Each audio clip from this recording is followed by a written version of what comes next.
When scientists discovered new facts about narcissists, they were shocked, and so will you be. Prepare yourself for what might be one of the most startling aspects of narcissism, a connection that some have described as disturbingly dark, even demonic. Yes, you heard correctly. At first glance, this might seem like the ultimate breakthrough, narcissism exposed for what it truly is. But the reality? It's not the narcissist who's under scrutiny, it's you. Have you ever come across something called demon face syndrome? While it sounds ominous, its clinical name is prosopometamorphopsia. Hearing the term, you might assume it explains why a narcissist's face can seem to transform into something terrifying during moments of rage or as a relationship unravels. That's what I thought, too. But after digging deeper, I was shocked to learn this condition doesn't describe them at all. Instead, it's a label placed squarely on you. Somehow, the victim ends up being seen as the one with the issue. Let's unpack why this happens. Imagine going to a therapist, recounting the harrowing end of your relationship with a narcissist, and confessing, toward the end, I started seeing an evil expression on their face. Am I going crazy? Instead of validating your experience, the therapist might respond with, it sounds like you're suffering from a condition like demon face syndrome. You could be labeled as delusional, psychologically unstable, or even in the midst of a psychotic break. This misdiagnosis feels like a cruel twist, one that shifts the focus away from the narcissist's behavior and places the blame on you. Those of us who've experienced narcissistic abuse know all too well about the darker, almost sinister side of narcissism.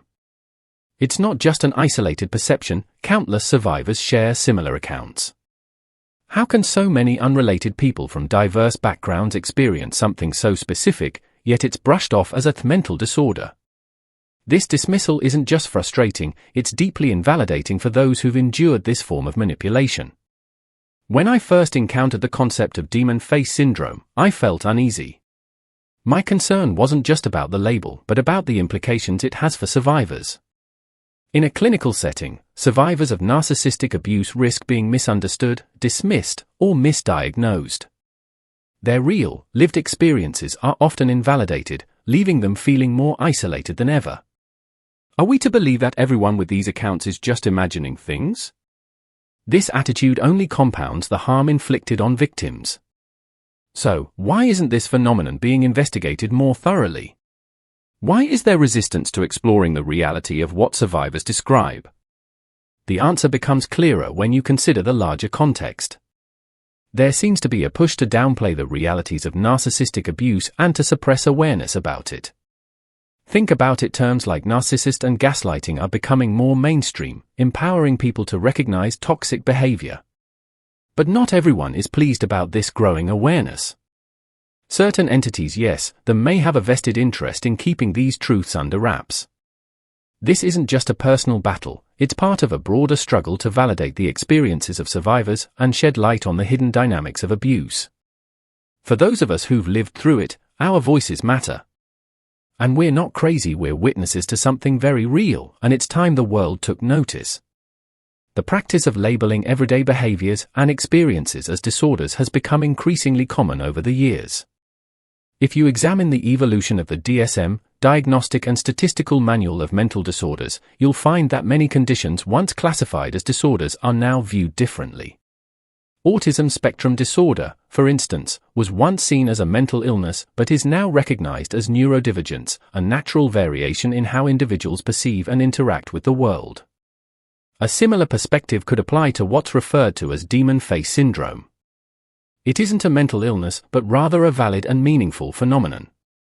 Instead of investing in deeper research to understand this experience, those in authority often take the easier path, assigning a label that ends up further harming survivors. It's startling to realize how frequently survivors of narcissistic abuse are misdiagnosed in therapy with borderline personality disorder, BPD. Why does this happen? Because they may exhibit heightened sensitivity to rejection, emotional instability, and confusion, traits that don't neatly align with a clinician's limited understanding. Unfortunately, this leads to another inaccurate diagnosis, compounding the survivor's trauma. Oddly enough, the concept of demon face syndrome does offer a small measure of validation.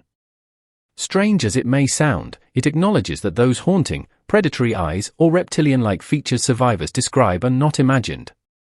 While science and psychiatry might not admit this phenomenon is real in a literal sense, they indirectly concede that people sometimes perceive deeper, more unsettling aspects of those they interact with.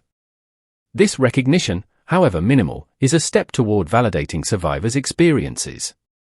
You can take comfort in knowing that what you witnessed was real. This realization affirms that walking away from someone so devoid of empathy and humanity was the right decision. For those who argue, calling narcissism demonic removes their accountability, that isn't accurate. Acknowledging the influence of dark forces doesn't absolve the narcissist of their responsibility.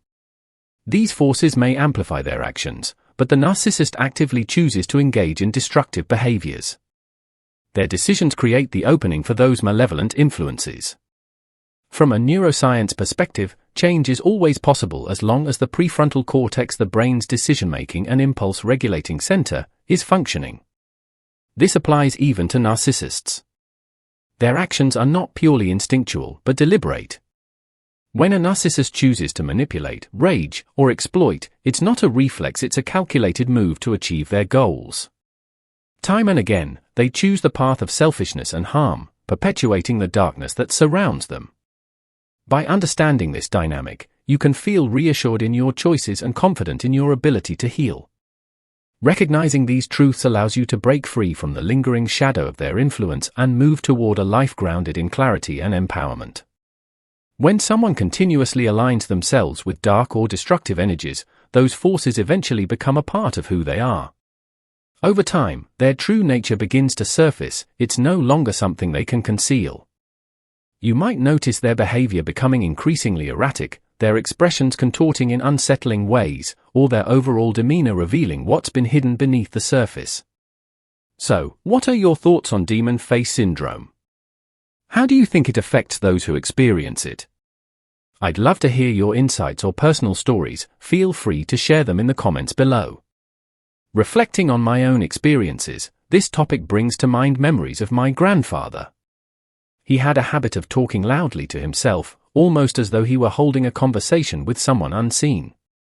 He'd even laugh out loud as if responding to something. To others, it might have seemed like a mental health issue, but I knew there was more to it. He had openly shared with me that he practiced dark rituals.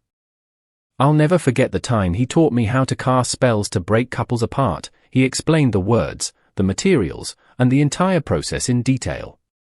I never attempted it myself, but he made sure I knew how it worked. When I began speaking out about what he had shown me, he completely cut me off, refusing to even acknowledge my presence. My family had their suspicions about him, but I had witnessed enough to understand the gravity of his actions. Adding to the mystery, his house was notorious for being haunted by ominous entities. Even though part of me wanted to dismiss these experiences, I couldn't ignore what I had seen and felt. I'll save the full story for another time, but one thing became clear: these dark forces are very real. Learning about spirits like Leviathan and Jezebel later helped me connect the dots. While these names come from Christian teachings, the essence they represent, evil and destruction, can resonate across belief systems. In my view, narcissists often create openings for such forces to influence their lives and actions. Thank you for tuning in and exploring this topic with me. If you found this discussion meaningful, please give it a like, and if you're new here or haven't already, subscribe to the channel to stay updated on future episodes. Share this video with anyone who might benefit from hearing this message. I truly appreciate your time and support. Until next time, keep healing, stay resilient, and never stop pursuing the truth. Take care.